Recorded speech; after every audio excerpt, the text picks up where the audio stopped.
अस्सलाम वालेकुम नाजरीन, मैं doctor Mohammad Usman homeo clinic online के चैनल से आपसे मुखातिब हूँ।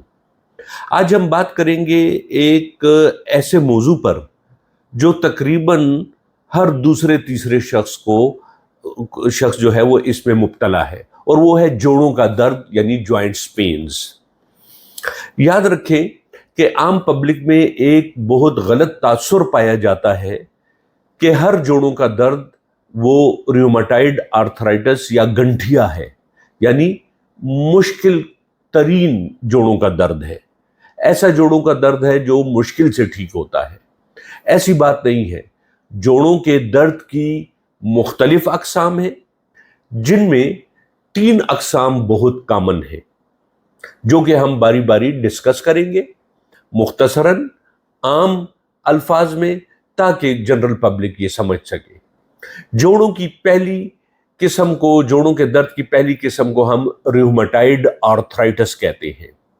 रूमेटाइड आर्थराइटिस जो है ये जोड़ों का असल मर्ज है, जिसे उर्दू में गंठिया का मर्ज कहा जाता है, या ऐसा जोड़ों का मर्ज जिसमें मरीज मुब्तला होने के बाद इंतहाई तकलीफ में मुब्तला होता है।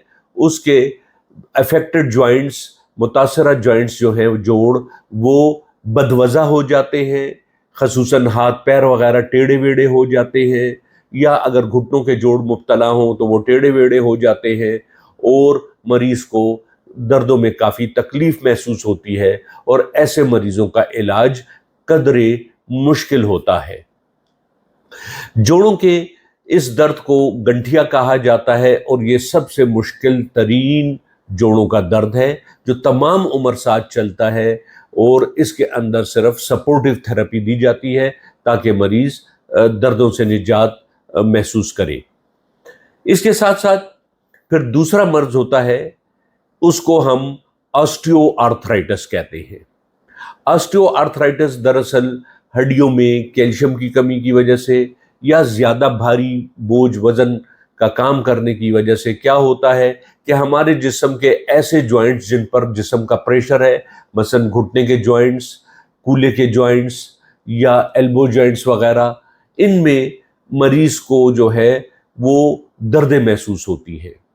और ऑस्टियोआर्थराइटिस में मरीज का मुतासरा जोड़ जो है उसकी हड्डियां आपस में रगड़ खाने के बाइस घिस जाती हैं, और इस तरह मरीज को काफ़ी तकलीफ महसूस होती है। इसकी मिसाल इस तरह है जैसा कि आपके घर में एक साइकिल हो, मोटरसाइकिल हो, गाड़ी हो। शुरू में उसके टायर नए होते हैं, लेकिन 2-3 साल जब आप वो गाड़ी वगैरह चलाते रहे तो वो टायर घिस जाते हैं। तो बिल्कुल इसी तरीके से बुढ़ापे की जानिब जाने की वजह से जैसे जैसे उम्र गुजरती है तो इंसान के जोड़ की हड्डियां जो है वो घिस जाती हैं, और इनके दरमियान जो साइनोवियल फ्लूइड मौजूद होता है वो खुशक होना शुरू हो जाता है, और मरीज को दर्दें महसूस होती हैं। इसको ऑस्टियोआर्थराइटिस कहते हैं, और यही किस्म सबसे ज़्यादा आम किस्म है जो ज़्यादातर लोगों में पाई जाती है। फिर एक तीसरी चीज़ है, वो है गाउटी आर्थराइटिस। इसमें जिस्म में यूरिक एसिड जो है ब्लड में वो ज़्यादा हो जाता है नॉर्मल से। यूरिक एसिड क्यों ज़्यादा होता है? चूँकि ऐसे लोग जो गोश्त खोरी करते हैं, बहुत ज़्यादा गोश्त खाते हैं, या बाहर ममालिक में अल्कोहलिज्म करते हैं, शराब खोरी करते हैं, या इसी तरीके से बहुत ज़्यादा प्रोटीन वाली चीज़ें खाने से क्या होता है कि जिस्म में यूरिक एसिड की ज़्यादती हो जाती है, और हमारे गुर्दे पेशाब में यूरिक एसिड कम खारिज करते हैं।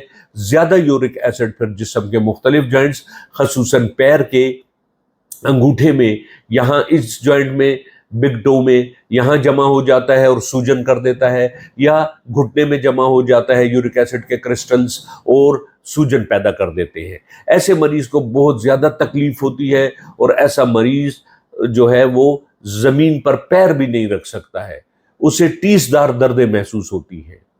तो ऐसे मरीजों में फिर हम अंडा, पराठा, दालें, चावल, गोश्त, ऐसी चीज़ें मना कर देते हैं जिनमें प्रोटीन बहुत ज़्यादा हो, ताकि मरीज़ का यूरिक एसिड कम हो जाए, और यूरिकोसोरिक ड्रग्स देते हैं ताकि उसका यूरिक एसिड खारिज हो जाए। बहरहाल इन तीनों में से जो भी मर्ज हो, इसके लिए प्रॉपर डायग्नोसिस की ज़रूरत होती है।